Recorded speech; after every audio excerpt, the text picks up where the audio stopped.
Itulah kerinduan kami,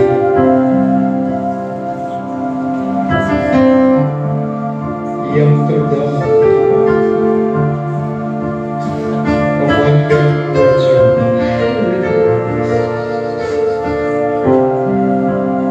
memandang wajah-Mu, ya Bapa.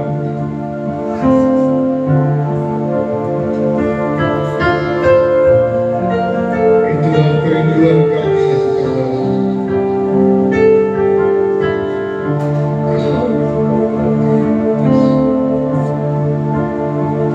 Terima kasih Bapa, sebagai anak-anak-Mu kami beroleh kesempatan untuk memandang wajah-Mu dalam kekekalan. Memang selagi kami masih di bumi ini, ya, kami belum bisa melihat wajah yang penuh dengan cahaya kemuliaan. Tetapi ketika kami dipermuliakan sama seperti anak-Mu,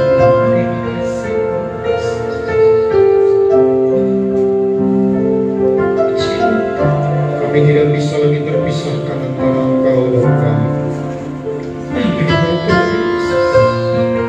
Terima kasih Bapa, kesempatan yang mulia Engkau berikan bagi kami. Sebab itu kami bersyukur, kami masih terus diperlengkapi untuk boleh menjadi serupa dan segambar dengan Engkau. Sebab itu berfirman-Lah bagi kami. Kami siapkan hati kami seperti tanah hati yang subur.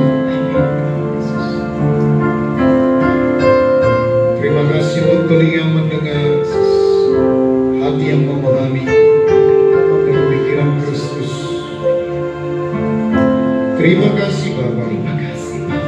Sebab itu kami sambut kebenaran firman-Mu hanya di dalam nama Tuhan Yesus. Haleluya. Kita yang siap sama-sama kita katakan amin. Tes 1, 2. Coba tolong suaranya dibulatkan dulu, nggak enak nih suaranya.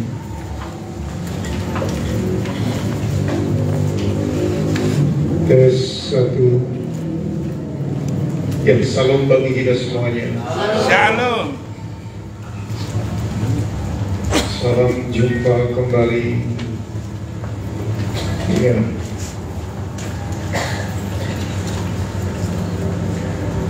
Saya masih terkesan dengan kesaksian saya tentang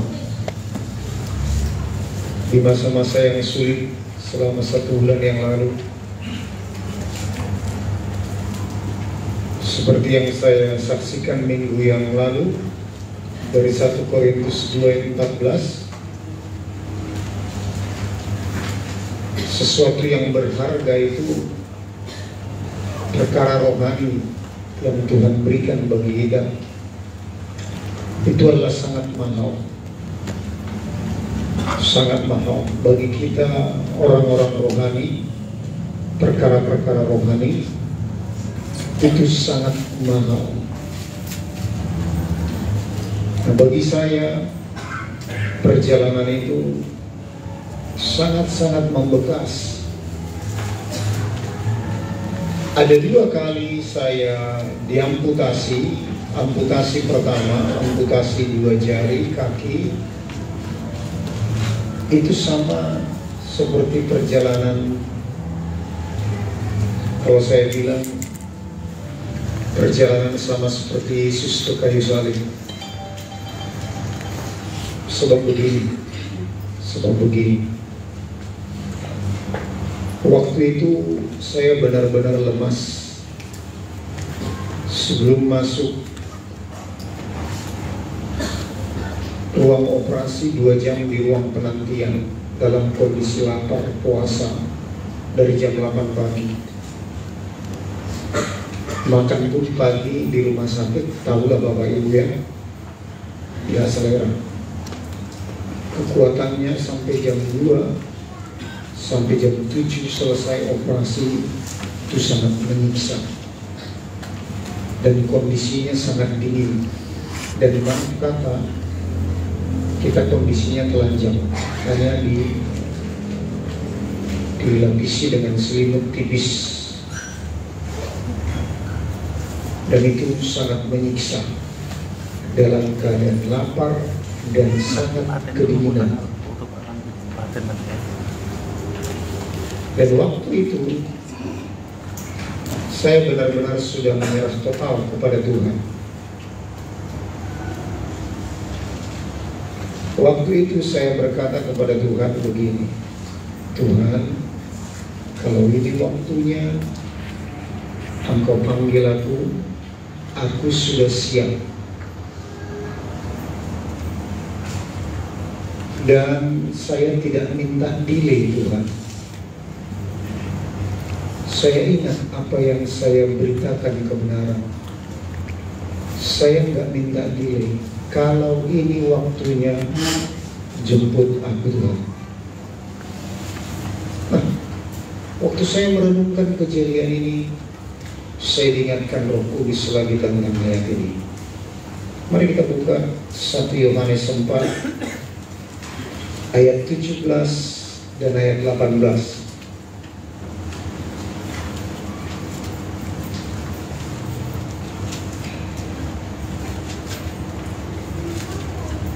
1 Yohanes 4 ayat 17 dan 18. Kita baca sama-sama. Dalam hal inilah kasih Allah sempurna di dalam kita, yaitu kalau kita mempunyai keberanian percaya pada hari penghakiman, karena sama seperti Dia, kita juga ada di dalam dunia ini. Di dalam kasih tidak ada ketakutan. Kasih yang sempurna melenyapkan ketakutan, sebab ketakutan mengandung hukuman, dan barang siapa takut, ia tidak sempurna dalam kasih. Saya saksikan di depan Bapak ini sekarang sekali lagi, seperti minggu-minggu yang lewat, tidak ada sedikit pun ketakutan saya mau menghadapi kematian itu. Tidak ada. Tidak ada satu keraguan pun di hati saya masuk neraka. Tidak ada. Seperti apa yang saksikan minggu kemarin, bahwa Yesus kita telah menyediakan tempat bagi kita. Saya sangat yakin kalau saya dijemput Tuhan waktu itu, saya masuk surga. Nah, ayat 17 dikatakan,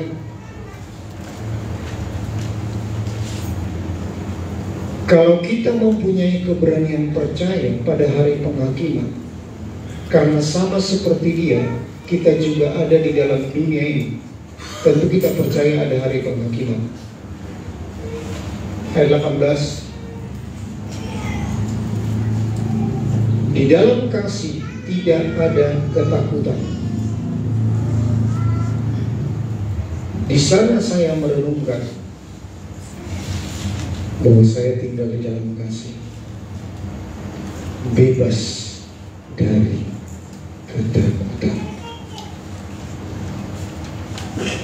Sungguh, sampai sekarang ini saya sangat berani menyaksikan bahwa saya bebas dari ketakutan. Pada saat itu saya tidak ada ancaman, tidak ada satu ancaman sedikit pun dalam pikiran saya bahwa saya masuk neraka. Enggak ada. Saya sangat yakin bahwa saya masuk surga. Bahkan saya masih sempat berdialog sama Tuhan. Bapak, Aku telah persiapkan istri anakku. Aku telah persiapkan jemaat. Aku telah wariskan warisan rohani, yaitu harta yang tersembunyi itu. Sudah cukup tugasku. Saya masih sempat berdialog seperti itu. Nah, lalu setelah itu saya bilang begini sama Tuhan, cuma Tuhan, aku tidak mau lewat begitu saja kematian ini. Aku mau menjalani kematian ini sama seperti Engkau menjalani perjalanan Via Dolorosa, perjalanan sampai ke kayu salib. Aku mau menikmatinya. Aku mau Engkau sampai mengoperasi aku. Setelah itu Engkau jemput aku, Tuhan.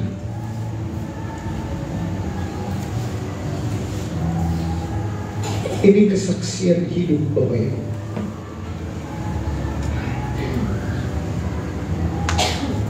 Jadi kalau Bapak Ibu mengalami hal seperti ini, harus bebas dari ketakutan. Amin. Ada banyak orang menghadapi seperti ini, masih mengalami ketakutan. Bukti daripada kita benar-benar manusia baru, bukti daripada benar-benar kita hidup di dalam Tuhan, kita tidak akan mengalami ketakutan lagi, walaupun menghadapi kematian. Saya saksi hidup.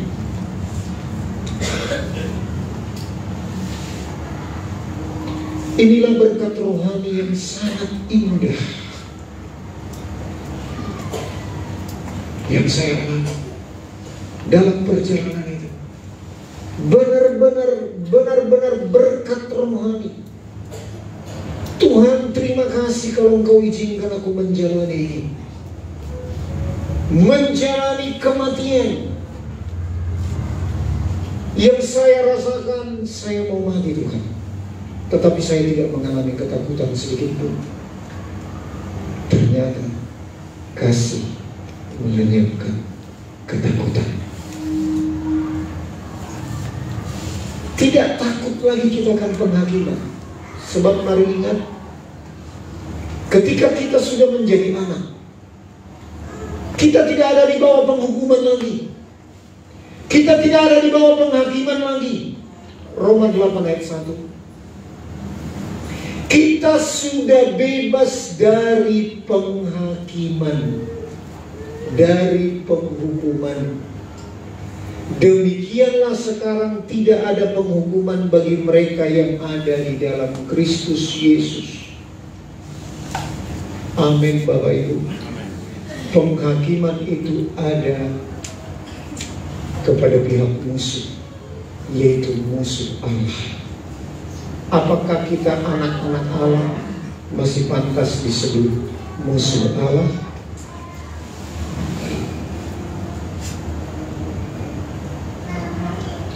Makanya secara roh kita telah diselamatkan. Coba buka lagi 2 Korintus 1 ayat 10.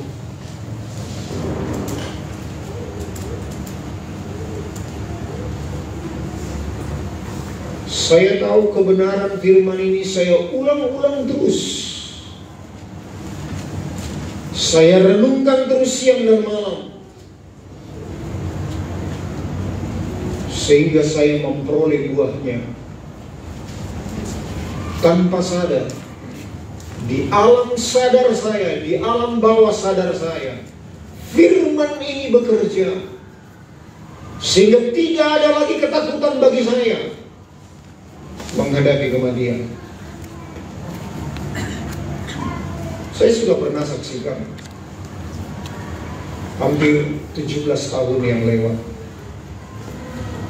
Kami pergi ke Pulau Mendol, kira-kira 4 jam dari Tanjung Batu, naik perahu bersama dengan pendeta 6 orang, 2 orang suku laut. Kami menghadapi gelombang di lautan bebas. Naik perahu di Bekasi, apa namanya, mesin, ispat, perahu bot, kira-kira begitu. Bukan pompong, bukan, tapi perahu bot. Nah, waktu itu kami diterpa gelombang. Kami malah nggak mengalami ketakutan. Kami bahkan bilang kepada ombak itu, ombak kalau ada yang lebih besar, masuklah. Kamu 6 orang pendeta di dalam. Istri anak-anak kami, kalau kami itu mati di tengah laut ini, istri anak-anak kami sudah ada yang bertanggung jawab. Jemaat yang kami tinggalkan pun sudah ada yang bertanggung jawab. Semenjak saat itu saya tidak pernah takut gelombang. Jadi kalau kita sudah melewati hal-hal yang membuat kita nyaris mati, tetapi kita tidak mengalami ketakutan, kita tidak akan mengalami ketakutan lagi. Tidak pernah. Saya mengalami gelombang dari Singapura ke Batu Ampar. Itu kapalnya kapal Majesty yang 2 itu kan, yang 2 itu ya, apa namanya, yang bukan 1 tapi 2. Tapi itu tenang ya, tetapi itu diterjang, dijungkir balikkan semua, muntah-muntah. Tapi saya santai. Saya teringat bahwa saya pernah menjalani boro-boro kapal sebesar ini. Perahu bot pun saya sudah pernah alami. Lalu berikutnya, waktu saya ke Mentawai, Bapak Ibu sudah pernah dengar. Malamnya kami harusnya naik kapal ro-ro yang besar, tetapi kami disuruh pakai kapal bupati yang kecil, yang biasa sudah. Tetapi bocor, 1 jam perjalanan bocor di tengah jalan. Akhirnya kami pulang.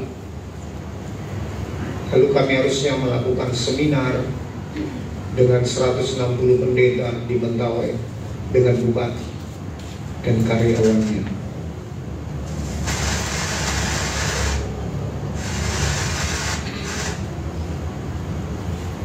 Lalu tidak ada kapal.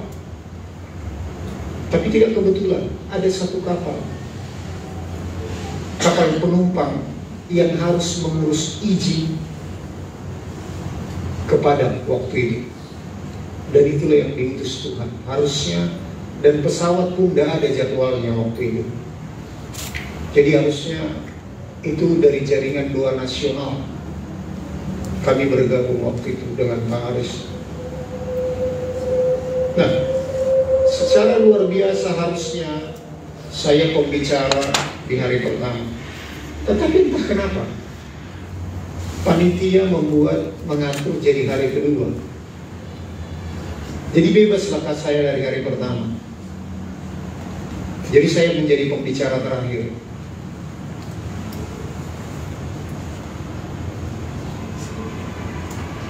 Lalu saya menghadapi gelombang hampir 10 jam. Gelombang yang belum pernah saya lihat di lautan bebas. Rasanya ada 3 kali lebih tinggi dari gedung ini. Lebih kayak gelombang itu sangat-sangat besar. Dan itu ABK-nya dan juga orang Departemen Perhubungannya sudah ambil pelampung.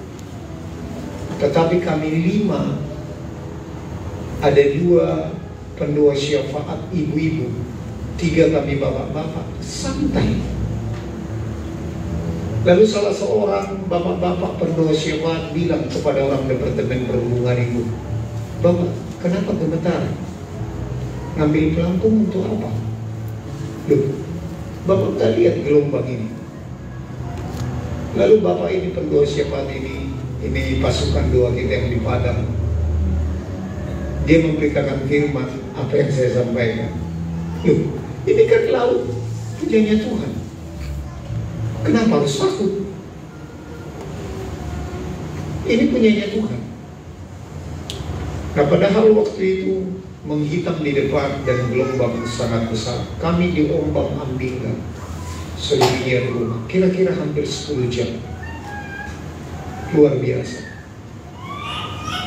Dan semenjak saat itu sampai sekarang saya tidak pernah ketakutan kalau menghadapi gelombang. Dan saya ingat tahun 97 ketika saya datang ke Batam, saya pun menghadapi gelombang waktu naik kapal feri dari Dumai ke Batam. Saya juga udah pernah saksikan kepada Bapak itu. Waktu itu lewat Bengkalis. Setelah Bengkalis itu kan ada pasti gelombang, angin dari seluruh penjuru. Dan Abika sudah bilang ambil pelampung. Dan biasanya bulan Januari itu adalah orang Kristen yang pulang kampung, pulang lagi ke Batam. Dan itu sudah meramangui, sudah berkoria, doa di mana-mana. Lalu saya bilang kepada adik saya, Parli Purba, yang menjadi gembala di Tembesi, saya bilang, kamu masih percaya nggak mujizat yang Tuhan lakukan 2000 tahun yang lalu, bahwa dia bisa menghentikan badai? Nah, orang di muka belakang saya heran mendengar. Adik saya ini bilang, percaya. Ayo mari kita praktek, saya bilang. Saya berdiri, saya bilang, gelombang, diam. Nggak ada 3 menit, gelombang, diam. Dari pengalaman-pengalaman itu, saya benar-benar sampai sekarang ini sangat yakin kalau ada gelombang, hidupku ada di tangan Tuhan. Gak pernah mengalami ketakutan. Bukan karena saya orang tepi pantai, bukan orang Sibolga, tetapi saya pernah mengalami itu semuanya. Itu di dalam Tuhan. Jadi kasih melenyapkan ketakutan.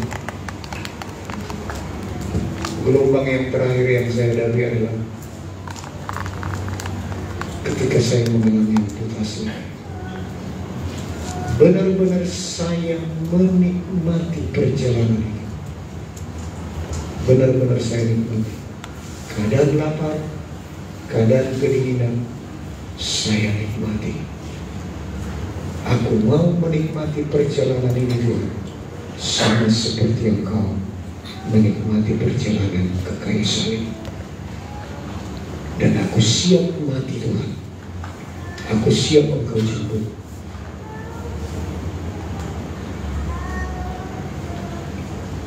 Jadi mari dengarkan Bapak Ibu. Kalau ada kondisi yang mengancam kematian bagi kita, justru kita adalah orang-orang yang berani. Karena kita mengenal siapa Tuhan Allah kita. Amin. Amin. Amin. Saya mengatakan tadi, firman ini yang akan kita baca ini sudah berulang kali saya bagikan. Secara roh Tuhan telah menyelamatkan kita. Mari kita baca lagi. 2, 3. Dari kematian yang begitu ngeri, Ia telah dan akan menyelamatkan kami. Kepadanya kami menaruh pengharapan kami. Menaruh pengharapan kami bahwa Ia akan menyelamatkan kami lagi. Jadi firman ini telah saya renungkan, saya bagikan berulang-ulang kepada saudara. Firman ini bekerja di alam sadar dan di bawah alam sadar saya, sampai saya mengalami keberanian menghadapi kematian. Apa itu yang membuat? Karena saya sangat yakin secara rohani saya telah diselamatkan oleh Tuhan.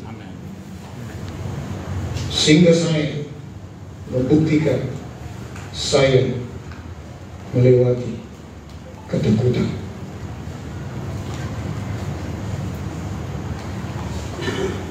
Sebagai seorang anak, dia tidak menghakimi saya lagi sebagai musuh, tetapi seperti kesaksian saya pertama, saya memang diganjar oleh Tuhan. Saya memang disesah sama Tuhan. Saya memang dihajar sama Tuhan. Ada masih banyak kebenaran yang sering saya delay untuk melakukannya. Saya tahu saya sedang dihajar sama Tuhan. Tetapi penghajarannya bukanlah penghajaran kepada musuh, tetapi sebagai Bapa yang mengasihi saya, anaknya. Jadi saya bebas dari penghakiman, sekalipun saya dihajar oleh Bapa. Itu adalah dua yang terpisah antara hajaran seorang Bapa dan penghakiman sebuah hakim. Amin, Bapak Ibu. Lihat, apa yang membuat saya yakin kalau kita terancam mati, kita sebagai anak-anak Allah, kita tidak perlu lagi mengalami ketakutan. Ciri-cirinya adalah, benarkah benih ilahi itu telah ada di dalam hidup kita? Benarkah roh Allah itu ada di dalam hidup kita? 1 Yohanes 3:9. Ini firman yang berulang-ulang kali saya bagikan kepada saudara, yang saya renungkan siang dan malam, yang bekerja dalam alam sadar saya dan alam bawah sadar saya. Nah, lihat, kita baca. Setiap orang yang lahir dari Allah tidak berbuat dosa lagi, sebab benih ilahi tetap ada di dalam dia, dan ia tidak dapat berbuat dosa karena ia lahir dari Allah. Ciri-cirinya kita lahir baru, kita lahir dari Allah adalah sudah ada benih ilahi yang memampukan kita supaya kita tidak berbuat dosa. Yang berarti kalau kita jatuh dalam dosa, kita tidak mengalami kedamaian. Sebab ada benih ilahi yang berontak di dalam roh kita, yang melawan, yang membuat kita tidak bisa nyaman. Jadi selalu ada pertobatan bagi kita, orang yang manusia baru. Ini ciri-ciri bahwa kita sebagai anak yang tidak lagi mendapatkan penghakiman.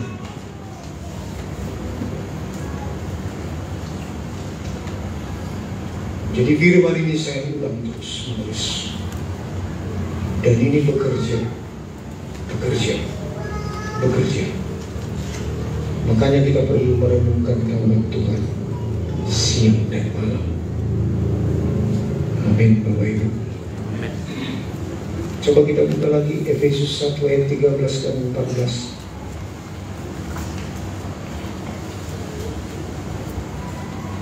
Di dalam Dia kamu juga, karena kamu telah mendengar firman kebenaran, yaitu Injil keselamatanmu.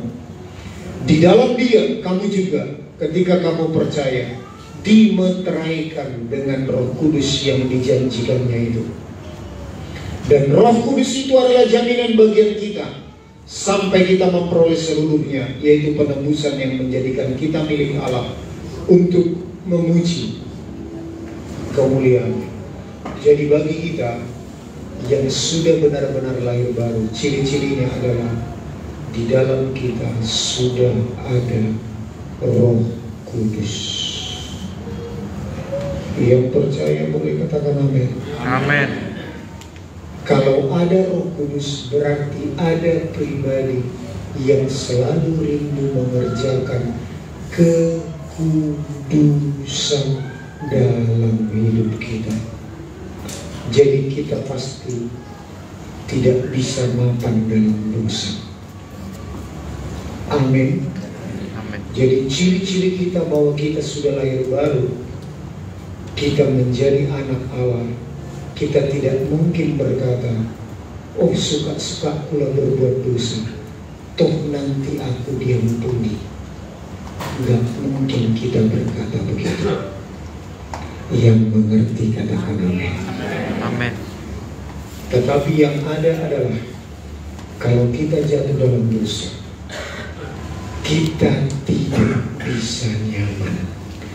Kita pasti gelisah, sebab ada Roh Kudus yang mengerjakan kekudusan. Sebab ada benih ilahi yang memampukan kita tidak bisa berbuat dosa. Sebab ada benih ilahi yang membuat kita tidak bisa nyaman hidup di dalam dosa. Kalau begitu cara berpikir kita, cara hidup kita, saya berani kalau kita mati masuk surga. Sebab tidak ada penghakiman lagi bagi kita. Yang percaya katakan amin. Amin. Sekali lagi saya saksikan, saya telah menjadi saksi hidup. Saya tidak mengalami ketakutan.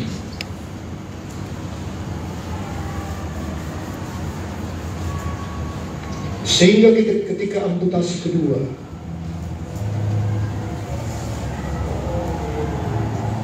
waktu Bang Tambunan datang hari Minggu menerangkan kejadian itu, dikonfirmasi. Kemarin lusa datang Dokter Surya, dokter dari BKAG. Dia bilang, Bapak mengalami apa ya? Ada istilah kedokteran, yaitu mengalami meriang.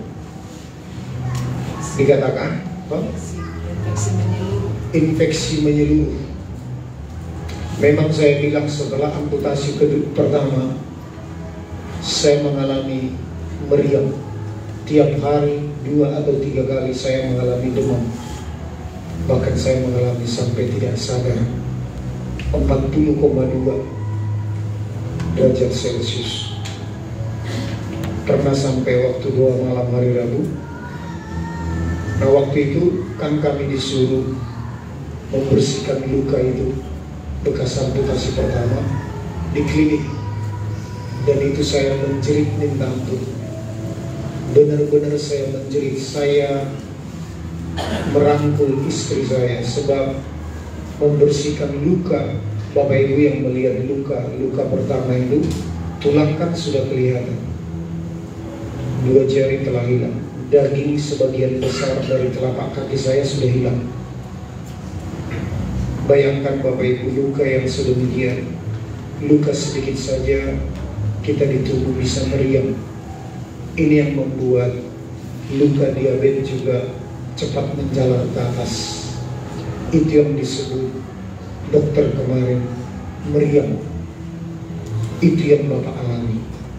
Jadi kalau meriang seperti itu, kalau tidak cepat diamputasi, itu berbahaya. Itu diterangkan oleh Dokter Surya yang membuat bakti sosial yang kemarin di sini, yang sebelum saya pergi penginjilan.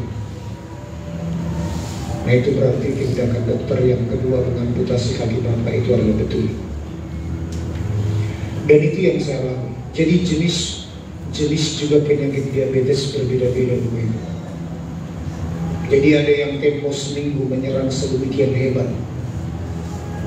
Jadi saya sangat sejahtera. Jadi ketika saya menghadapi amputasi kedua, ini kondisi roh saya. Saya mengalami kemenangan. Jadi persis seperti kematian Tuhan Yesus dan kebangkitan Tuhan Yesus. Ketika saya mau menghadapi amputasi kedua, saya bilang sama Tuhan, saya mau mengalami kemenangan ini Tuhan. Saya mau putus dari penyakit itu, sama seperti putus dari dosa. Jadi ketika diamputasi, saya tidak mengalami di ruang tunggu lagi 2 jam, dan hanya setengah jam di ruang tunggu operasi, lalu kira-kira 2 jam operasinya. Lalu saya tidak sabar lagi, setengah jam sebelum selesai operasi saya sudah gelisah. Gelisahnya bukan karena apa, memang lapar, memang menggigil, sampai saya ingat ada sekitar setengah jam gigi saya berantukan saking menahan dinginnya di ruang operasi. Gitu, kedinginannya minta ampun. Jadi setengah jam sebelum selesai operasi saya ingat, saya tidak sabar lagi, pengen keluar dari ruang operasi, ingin menyaksikan kemenangan ini kepada istri saya, kepada anak saya Gracio, dan kepada itok saya yang menunggu, yang datang dari Medan. Ingin menceritakan kemenangan ini. Jadi berbeda sikap saya di amputasi pertama dan di amputasi kedua. Dan memang benar, setelah saya keluar, saya cerita kepada istri saya mengalami kemenangan.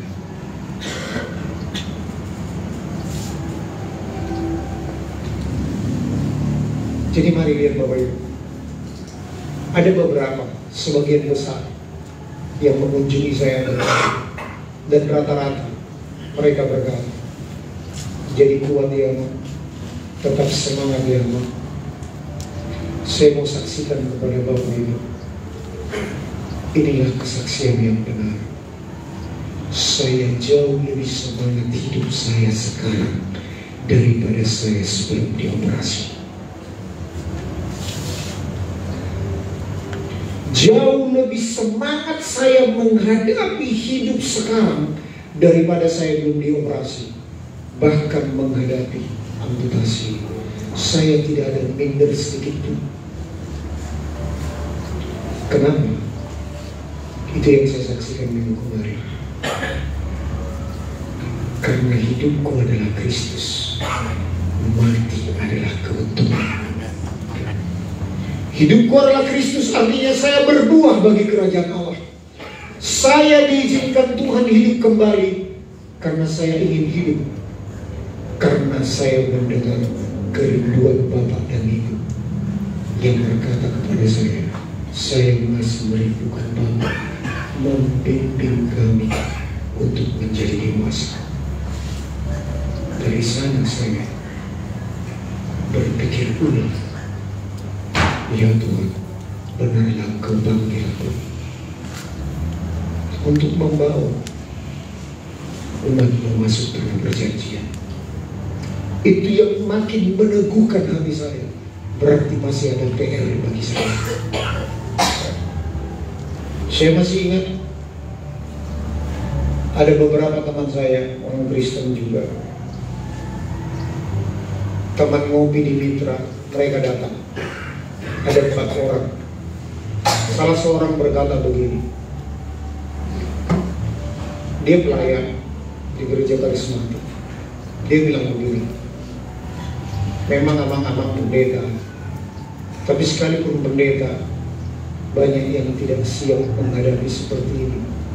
Memang benar, istri pendeta TH Manado, kira-kira hari Senin itu datang ke rumah, dia kesaksian bahwa suaminya juga penyakit gula. Beberapa kali pengen diamputasi, dia tidak mau. Dia belum pernah dengar katanya bahwa ada kaki palsu. Oh, istri saya bilang jangan kaki palsu Pak, kaki nyambung, kaki yang bisa nyambung kira-kira begitu. Nah, jadi dia menyaksikan 3 kali mau diamputasi oleh dokter, tidak mau. Beberapa pendeta juga nggak mau.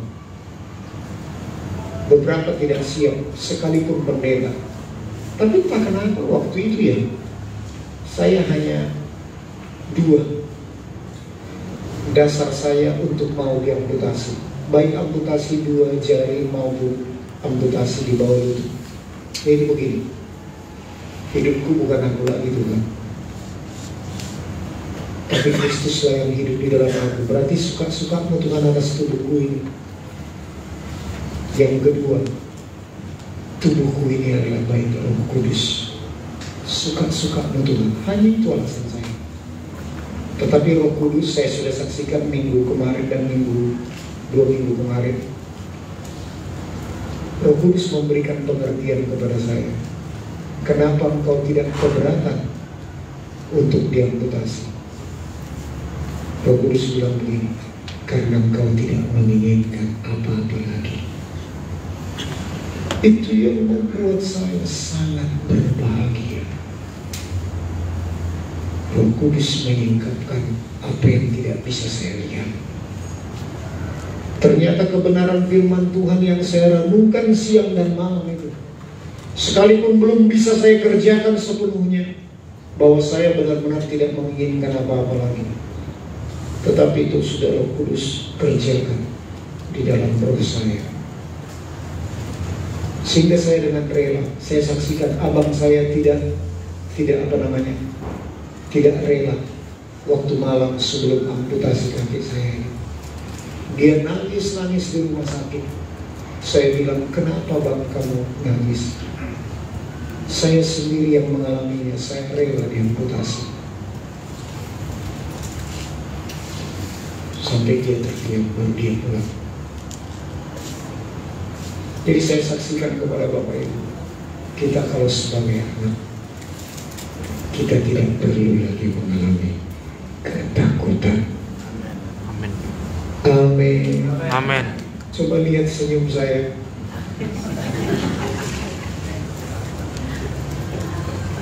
Beberapa orang menyaksikan, termasuk STM.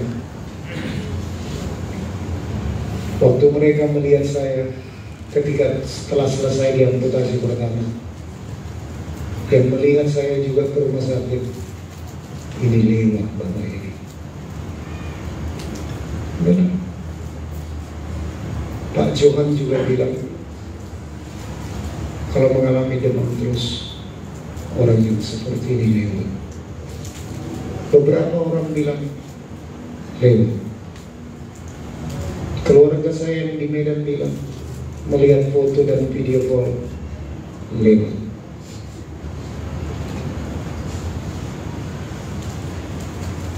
Tetapi setelah amputasi kedua, mereka melihat muka saya cerah.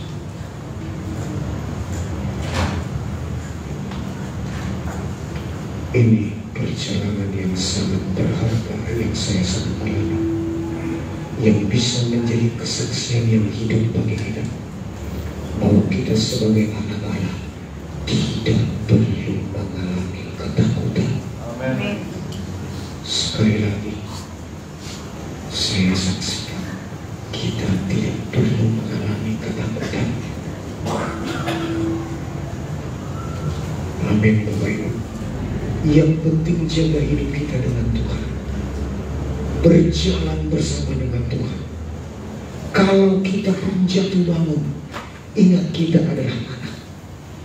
Tidak ada anak yang dihukum oleh Bapa. Gak ada. Yang ada hanyalah dihajar. Anak yang kuhajar adalah anak yang kukasihi.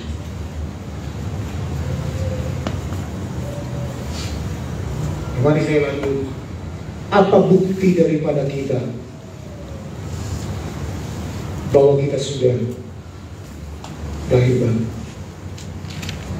Ada banyak firman Tuhan, Efesus pasal 4. Tetapi kita mau buka Kolose pasal 3 ayat 5. Kolose pasal 3 ayat 5 sampai nanti.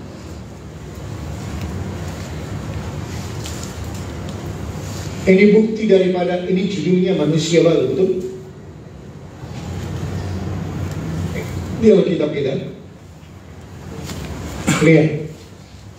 Kita baca. Karena itu, matikanlah dalam dirimu segala sesuatu yang duniawi, yaitu percabulan, kenajisan, hawa nafsu, nafsu jahat, dan juga keserakahan yang sama dengan penyembahan berhala.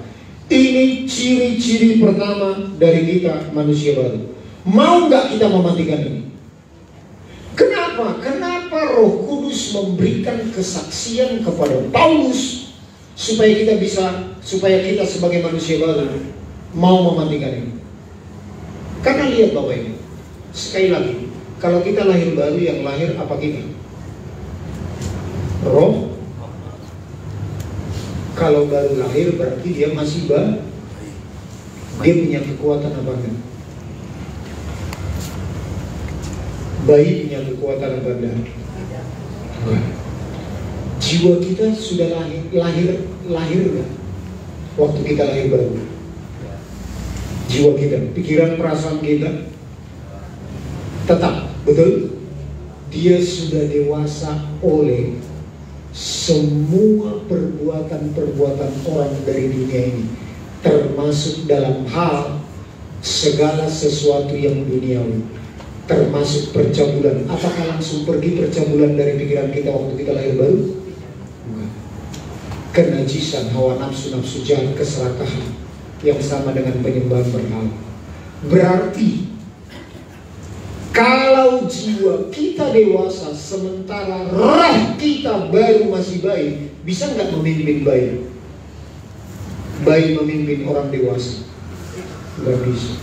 Sebab itu kita harus berlomba mematikan. Nggak kita kasih makan. Sebaliknya kita memberikan roh kita makananku ialah melakukan kehendak Bapa dan menyelesaikannya. Baru perlahan-lahan roh kita bertumbuh dewasa, kedagingan kita makin sehingga kita akan bisa dipimpin oleh roh kita. Amin. Kenapa disebut yang sama dengan penyembahan berhala? Apa definisi berhala? Berhala adalah segala sesuatu yang membuat dia lebih penting dari Tuhan. Termasuk harta benda bisa berhala, termasuk hobi bisa berhala, nafsu bisa berhala, semua bisa berhala. Yang penting kita buat dia lebih penting dari Tuhan, termasuk handphone.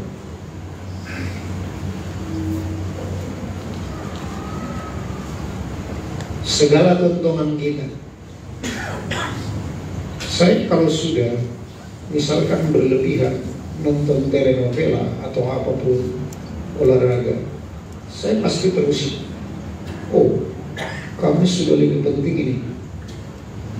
Saya beralih, saya langsung baca Alkitab, dengar khotbah. Kalau sudah ada alarm begini,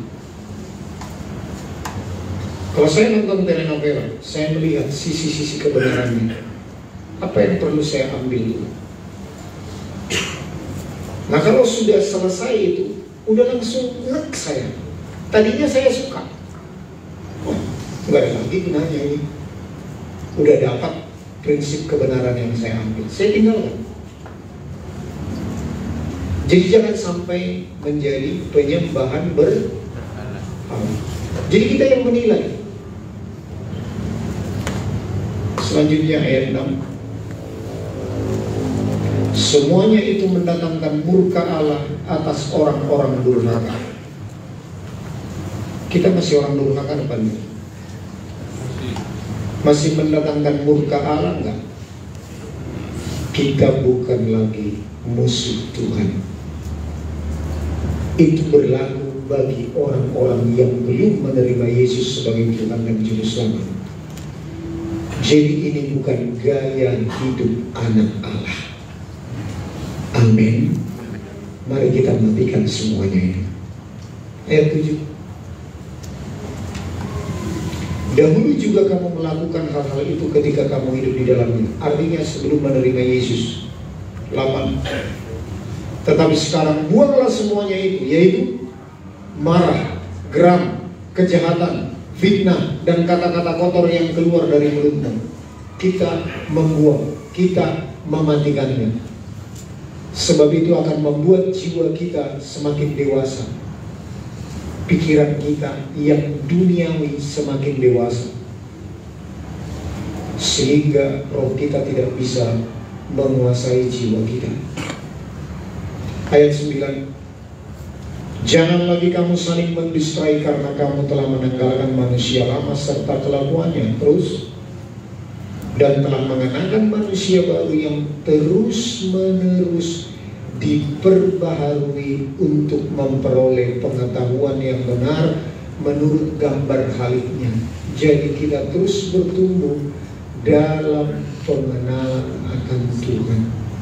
Itu artinya pengetahuan yang benar menurut gambar haliknya. Jadi mari ingat Bapak Ibu, sebagai manusia baru anak Allah, kita harus bertumbuh dalam dua hal. Yang pertama, bertumbuh dalam pengenalan akan Allah. Yang kedua, bertumbuh dalam kasih karunia. Yang pertama, bertumbuh dalam pengenalan Allah. Yang kedua, bertumbuh dalam kasih. Kalau pengenalan Allah mungkin sudah kita semakin dalam, tapi bertumbuh dalam kasih karunia. Mari dengarkan Bapak Ibu, apa arti kasih karunia? Sesuatu yang tidak pantas kita terima, kita menerimanya. Itu artinya kasih karunia. Bukan karena perbuatan baik kita ditebus, kita diselamatkan oleh Tuhan. Itu kasih karunia.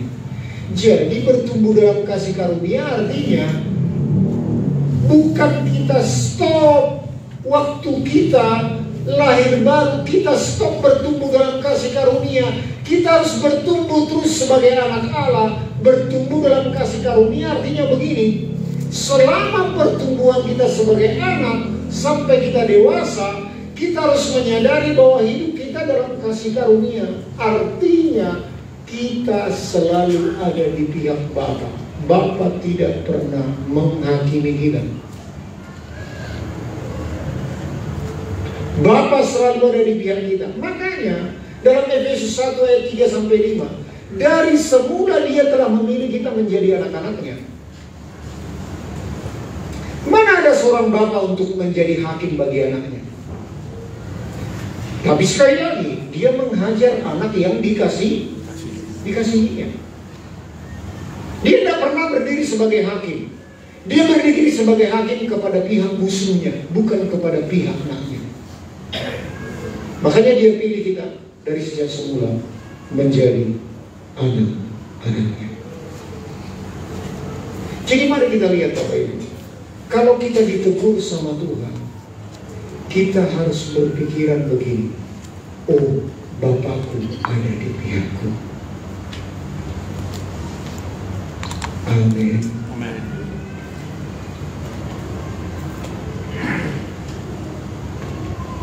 Nah, saya aplikasikan kepada keluarga. Siapa di sini yang pernah mengalami sebagai orang tua, sepertinya anak kita nggak mau berubah. Sepertinya anak ini membuat kita mau marah-marah. Siapa orang tua yang mengalami seperti itu? Lalu saya mau tanya anak-anak, siapa di antara kita anak-anak? Oh, nggak ada pula anak-anak di sini. Atau anak muda yang dalam keluarga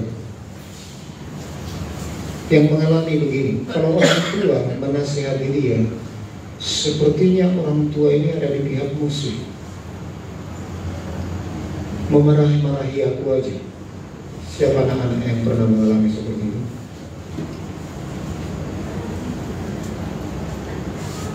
Atau kalau kita membayangkan kita masih anak-anak, siapa yang pernah mengalami kalau dimarahin orang tua sepertinya dari pihak musuh, di pihak lawan.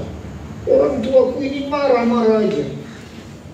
Kalau aku tidak nyuci piring, kalau aku tidak menyapu rumah, marah-marah terus. Siapa? Oh enggak.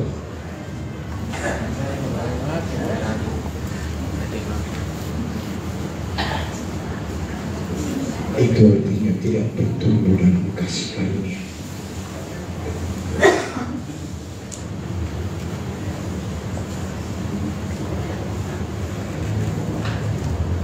Jadi kalau orang tua menasihati kita, atau kalau kita orang tua menasihati anak, mari dengarkan Bapak Ibu. Kita harus sama gambarannya dengan Bapa dan anak di surga. Kita nggak pernah menjadi musuh anak kita. Jadi motivasi kita menasihati anak kita adalah karena ingin memberitahukan kebenaran, karena mengasihi dia, karena menunjukkan kepada dia bahwa ini yang benar. Makanya terbuang dari geram dan marah. Nah, motivasi sebagai anak juga tidak bisa berpikir bahwa papaku adalah musuh, mamaku adalah musuh. Gak pernah membiarkan aku tenang main handphone.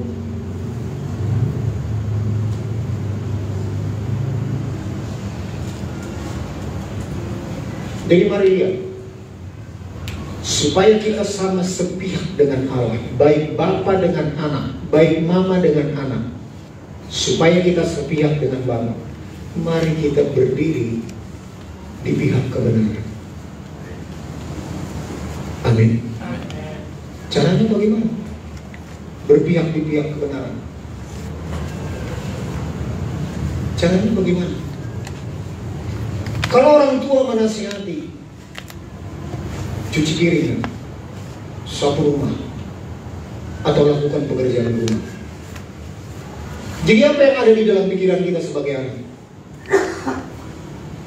Apakah kita berpikir, mamaku ini tidak pernah bisa melihat aku tenang? Apakah begitu? Tidak. Mari kita berpikir seperti pikirannya Tuhan. Segala sesuatu yang kulakukan, aku melakukannya sama seperti untuk Tuhan. Jadi aku menyapu, aku cuci piring, aku melakukan untuk Tuhan. Jadi itu kesempatan bagiku melakukan penyembahan kepada Tuhan. Amin, anak-anak.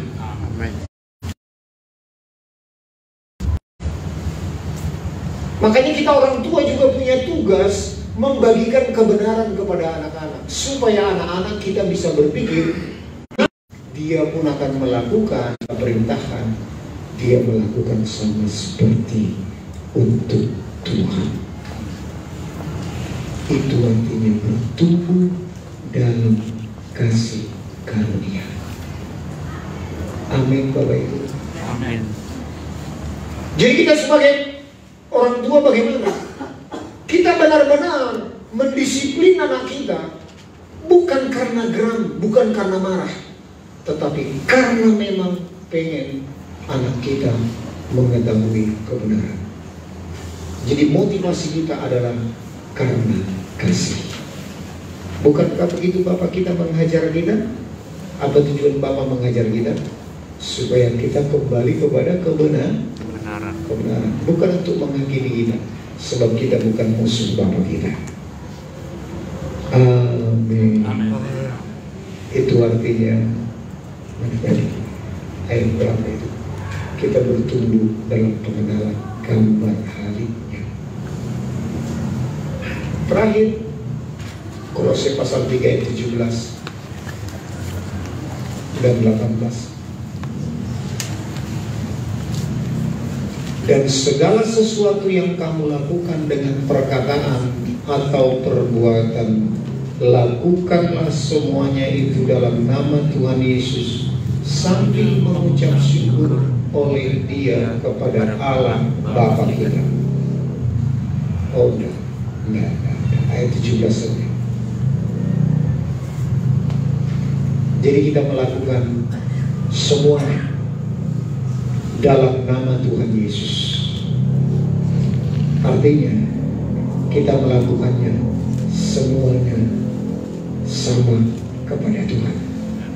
Jadi baik bekerja, baik di rumah maupun di pekerjaan maupun di tempat usaha kita, kita mengerjakan segala sesuatu sama seperti untuk Tuhan. Maka Roh Kudus itu akan berjaga-jaga dalam hidup kita. Kekudusan itu akan bekerja dalam kehidupan kita. Itulah yang memelihara hidup kita sampai kepada kekekalan.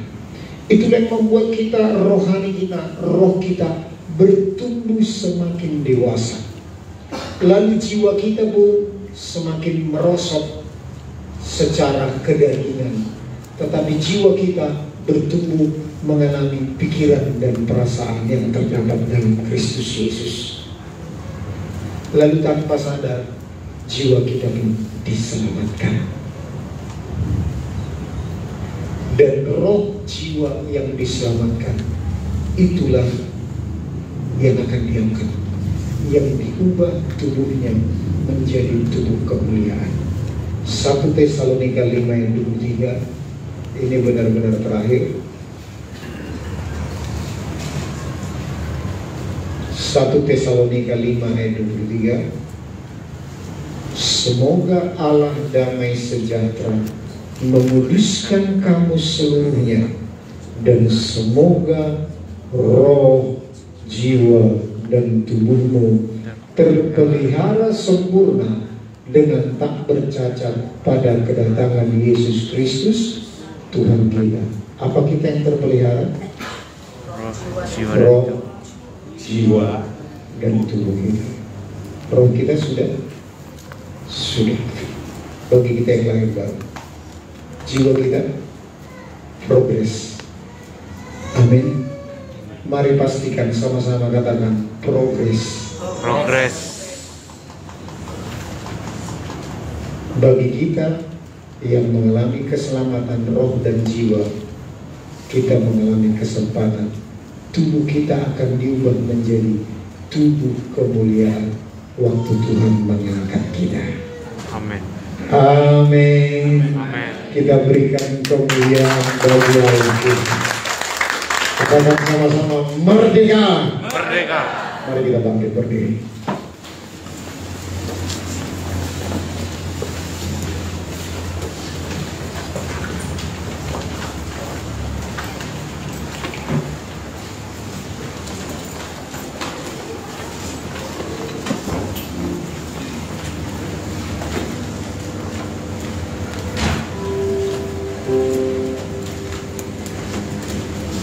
Yeah.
Kudus meteraikan kebenaran itu di dalam hati kami, sehingga kami beroleh kesempatan ketika aniaya datang karena firman itu, kami tidak murtad Tuhan. Kami memilih mengambil keputusan untuk melakukan kebenaran-Mu. Kami mau hidup mengalami kemenangan demi kemenangan. Kami mau bertumbuh rohani kami,